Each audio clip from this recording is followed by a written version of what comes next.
നിലമ്പൂർ ഉപതെരഞ്ഞെടുപ്പ് മെയ് മാസത്തോടെ ഉണ്ടാകുമെന്നൊരു സൂചന വരുന്നുണ്ട്.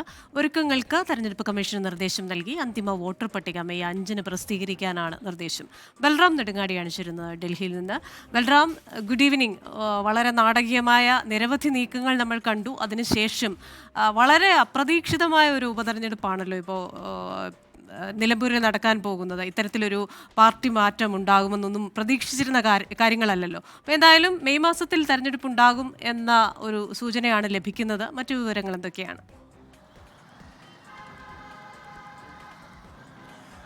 ഗുഡ് ഈവനിങ് ക്രിസ്റ്റീൻ സൂചിപ്പിച്ച പോലെ തന്നെ അപ്രതീക്ഷിതമായ ഒരു ഉപതെരഞ്ഞെടുപ്പാണ് ഈ നിലമ്പൂർ മണ്ഡലത്തിൽ ഉണ്ടായിരിക്കുന്നത്. PV അൻവർ രാജിവെച്ചതിനെ തുടർന്നാണ് ഈ സീറ്റിൽ ഒഴിവ് വന്നത്.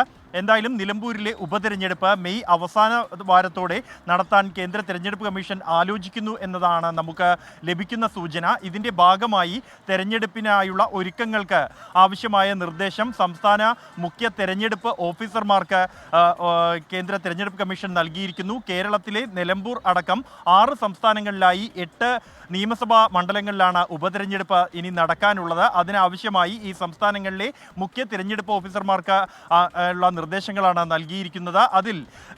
അതിൻ്റെ സമയക്രമം പ്രധാനമായും അനുവദിച്ചിരിക്കുന്നത് ഈ പോളിംഗ് സ്റ്റേഷനുകൾ കണ്ടെത്താനുള്ള സമയപരിധിയായി നിശ്ചയിച്ചിരിക്കുന്നത് ഏപ്രിൽ 4 ഒപ്പം തന്നെ ഈ വോട്ടർ പട്ടികയുമായി ബന്ധപ്പെട്ടുള്ള വോട്ടർ പട്ടികയുടെ കരട് പ്രസിദ്ധീകരിക്കാൻ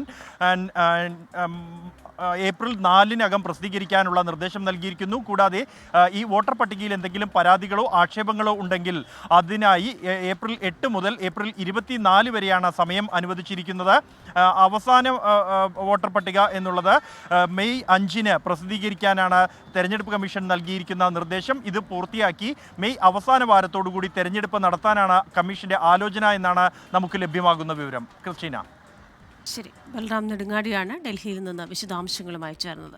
എന്തായാലും ആ തിരഞ്ഞെടുപ്പ് എന്ന് പറയുന്നത് രാഷ്ട്രീയ പാർട്ടികളെ സംബന്ധിച്ച് ഒട്ടും എളുപ്പമല്ല. PV അൻവറിനെ സംബന്ധിച്ചും ഒപ്പം ഇടതുപക്ഷത്തെ സംബന്ധിച്ചാണെങ്കിൽ നമ്മൾ മാധ്യമങ്ങളെ സംബന്ധിച്ചും അപ്പോൾ തിരക്ക് പിടിച്ച ദിവസങ്ങളിലേക്കുള്ള ഒരു പോക്കാണ്. കാരണം തദ്ദേശ തെരഞ്ഞെടുപ്പുകൾ അടുത്ത് വരുന്നു, പിന്നെ അധികം വൈകാതെ തന്നെ നിയമസഭാ തെരഞ്ഞെടുപ്പ് ഉണ്ടാവും. അപ്പോൾ ഇതിൻ്റെ ഒരു തെരഞ്ഞെടുപ്പിൻ്റെ ഒരു ജയം പരാജയം ഒക്കെ അതിൻ്റെ ഒരു റിഫ്ലക്ഷൻ കൂടി ആകും എന്നുള്ള വിലയിരുത്തലുകളുണ്ട്.